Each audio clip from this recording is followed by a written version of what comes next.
Today I'm going to be showing you the art of making hay. I currently can't do it in real life right now because it's April and the hay is not ready to cut. So I'm going to be showing you on Farming Simulator 25 today. So things you will need to cut the hay are a tractor, a hay bind to cut the hay, a tedder which teds it out, dries it out, a rake which will put it into rows so you can pick it up with your baler, either a round baler or a square baler, whatever you choose. I'll be showing you both today. This is optional, a wrapper which will wrap the bales, and I'll get to that and why you will need one of those. And then either a tractor with a forklift on it to lift bales, or a skid steer or a telehandler, anything like that, just to lift bales.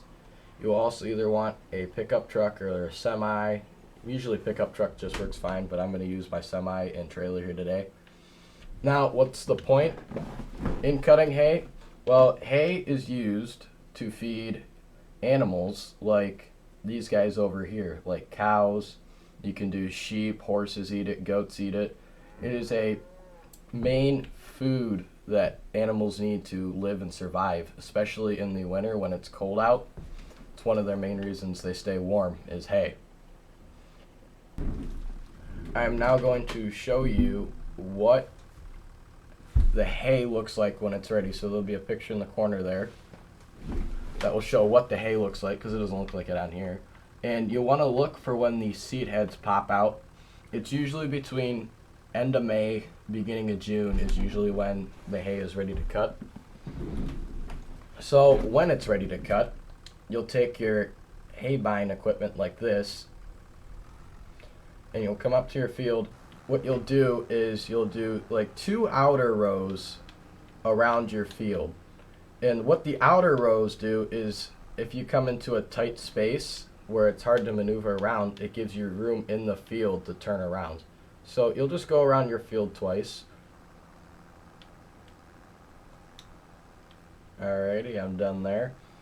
Oop, missed a spot. But anyways, you can see I started with these 2 outer rows, and if I were to get into like a tight corner over by those trees over there, it'd give me room to turn around, I guess, when I go to do my normal rows. So now you can either keep going in a circle, which most people don't, or you can come here and continue, but then you'll just start doing more like up and down rows. So you'll come here, pick up your thing, then you'll turn around. Try not to drive in your crop like I just did, unless you have to. And then you'll just keep going in back and forth rows like this until you are done cutting your hay. Sometimes you want to add more headland rows, is what these outer rows are called. It just makes it easier to turn around.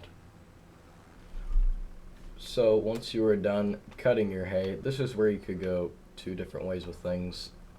The first way is just making straight normal dry hay, in which you will grab your tedder and you will ted the hay. You want to do the same thing before. Go around at least 2 to 3 rows, make 2 to 3 headland rows. Give yourself some space. And so you can see here, it's spreading the hay out, which will dry it out. Now, in the game, you obviously don't have to wait, but in real life, you want to wait until the hay is dried out to between 8 to 14 is usually where it's good. 8 to 14% moisture, and you can check this with a moisture meter, and I'll put a picture of that up on the screen.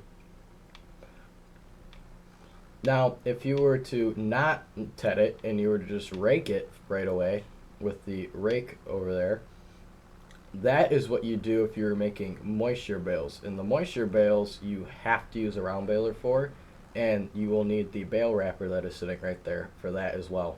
So now if you're making moisture wrap bales, which are more of a wet kind of bale, it's more like fresh when you go to use it. So it will stay a lot more greener like when you first cut it, and a lot more wet.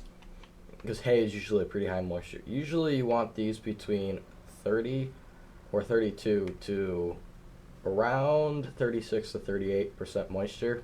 You can also check that with your moisture meter by just getting a bucket or just a big clump and sticking your meter into it. Now with a rake, this one's a little different, but if you can see in there, there's a flap down there.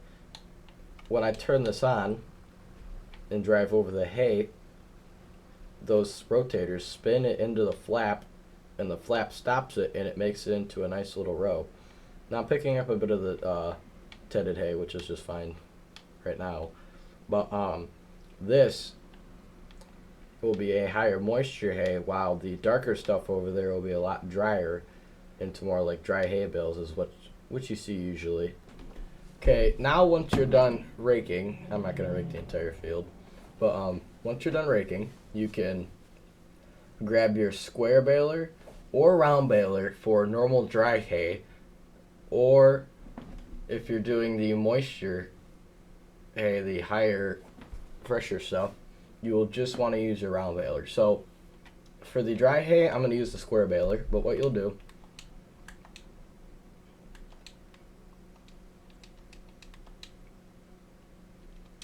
is open up your baler, make sure all that's down, and same thing as before, you'll go around in the headland rows, you'll start with those. Now with a square baler, you don't have to stop at all. You can continuously just keep going around, and it will automatically spit out the bales. You don't got to stop for it or anything. Now these bales are a bit bigger, but most bales are a lot smaller, and once you're done with them, you can baling them, you can go around and pick them up by hand and put on a trailer, or there's this thing called a bale accumulator, which will automatically just pick them up for you, and you don't have to pick them up by hand.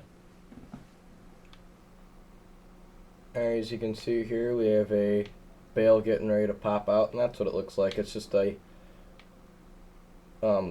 drier bale. It's not as high moisture as a moisture bale is. There you have it.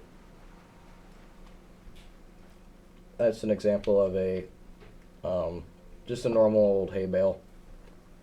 Alright, so when you're ready, you'll grab your round baler, and with a round bale, you can't just continuously go around. You'll have to stop periodically when it gets full. So you can see in the bottom right corner there, you can see where it says round bale net wrap. You can hear it beeping maybe, and see how it's full.